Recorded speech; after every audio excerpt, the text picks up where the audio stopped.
ரதியக்கா அடுப்படியில் இன்றைக்கி சேப்பக்கிழங்கு ஃப்ரை பண்ண போகிறேன். அக்கா எப்படி பண்ணுறேன்னு பாருங்கள். ரதியக்கா ஸ்டைலில் இது வந்து சேப்பக்கிழங்கு ஒரே ஒரு விசில் வச்சுட்டு, அக்கா ரொம்ப வேகக்கூடாது, வெந்தால் வந்து குழஞ்சி போயிடும். அதுக்கப்புறம் எப்படி வேணால் நம்ம கட் பண்ணிக்கலாம். அக்கா இந்த பெரிய பெரிய கிழங்காக இருந்துச்சு, இந்த மாடல் கட் பண்ணி வச்சுருக்கிறேன். இதுக்கு மசாலா எப்படி ஃப்ரை பண்ணேன்னு பாருங்கள்.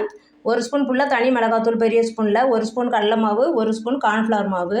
இப்போ சால்ட்டு வந்து தூள் உப்பு வந்து ஒரு 1/2 ஸ்பூன் எல்லாம் போட்டு நல்லா கலந்துட்டு, கொஞ்சமாக வாட்டர் ஊற்றி அக்கா கலந்துப்பேன். நல்லா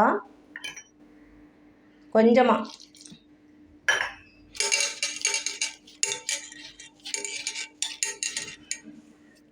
இன்னும் கொஞ்சம் வாட்டர் ஊற்றிக்கலாம். அப்படி கெட்டியாக நம்ம மீன் பரட்டி எடுப்போம்ல, அந்த அளவுக்கு கொஞ்சம் கெட்டியாக கரைச்சிக்கலாம். இப்போ இந்த அளவு பரட்டிக்கோங்கப்பா. தண்ணி ஊற்றி இந்த அளவு கரைச்சிக்கோங்க. ரொம்ப தண்ணியாக போயிடக்கூடாது, ஒட்டாது, நம்ம மசாலா ஒட்டாது. நம்ம அப்படியே இந்த எல்லா சேப்பக்கிழங்கையும் இப்படி பரட்டி ஒரு பிளேட்டில் எடுத்து வச்சிடலாம்.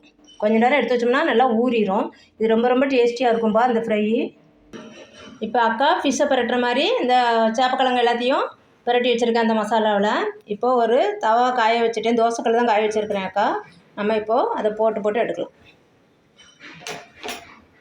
போட்டு எடுக்க முடியாது, எல்லாம் அப்படியே கொஞ்சோண்டு ஆயில் ஊற்றிருக்கிறேன்.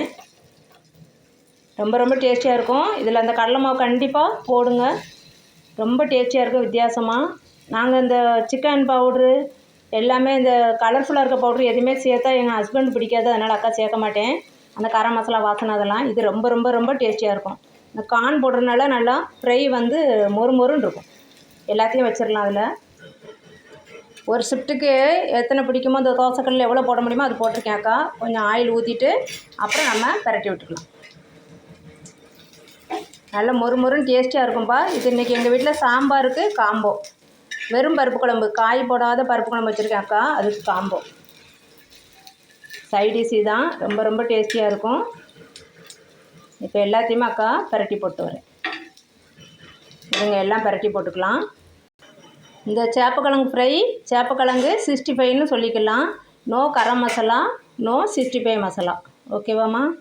அதெல்லாம் போடலப்பா. ரொம்ப ரொம்ப டேஸ்டியாக இருக்கும். இன்னும் கொஞ்சம் வேகணும். உங்களுக்கே தெரிஞ்சிருக்கோம் ஃப்ரை எப்படி மொறுன்னு வந்துட்டுருக்கு பாருங்கள். அவ்வளோதான், சேப்பக்கிழங்கு 65 ரெடி. அடுப்பை ஆஃப் பண்ணிடலாம்.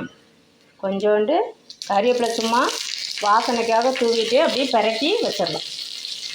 அந்த வாசனை நல்லாயிருக்கும். அவ்வளோதான். இதே மாதிரி செஞ்சு பார்த்துட்டு அக்கா கமெண்ட்டில் எப்படி இருக்குன்னு சொல்லுங்கள். ரதியக்கா அடுப்படிக்கு சப்ஸ்கிரைப் பண்ணுங்க, லைக் பண்ணுங்க, ஷேர் பண்ணுங்கள். ரொம்ப ரொம்ப ரொம்ப சூப்பராக இருக்குப்பா, மொறுன்னு. இந்த ரதியக்கா மெத்தடில் இந்த சேப்பக்கிழங்கு 65 செஞ்சு பாருங்கள். பார்த்துட்டு அக்கா கமெண்ட்டில் எப்படி இருக்குது சொல்லுங்கள். தேங்க்யூ.